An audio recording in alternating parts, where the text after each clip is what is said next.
এটা ঠিক আছে, নাও ধরো। বাড়ি থেকে কোচিং ক্লাস চালাচ্ছেন? সরি, কে আপনি?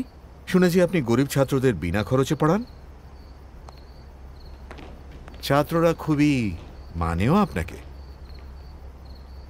কিন্তু এভাবে তো ইলেকট্রিসিটি বিল দিতে অসুবিধা হয় না? আপনি আমার সঙ্গে যোগ দিন, দুজনে মিলে কামাবো। টাকা, পাওয়ার সবই হাতে হাতে পাবেন।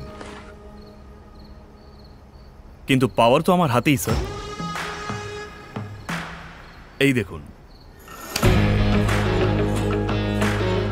24 ঘন্টা নন স্টপ পাওয়ার, জিরো ইলেকট্রিসিটি বিল। ইনি যেমন পাওয়ার তুলে নিয়েছেন নিজের হাতে, তেমনি আপনিও লাগিয়ে নিন লিউমিনাস সোলার, আপনার সব রকম সোলার প্রয়োজন মেটানোর ওয়ান স্টপ সমাধান। আপনি চাইলে আমার সঙ্গে যোগ দিতে পারেন। টাকাটা কম, তবে ভালোবাসা প্রচুর পাবেন।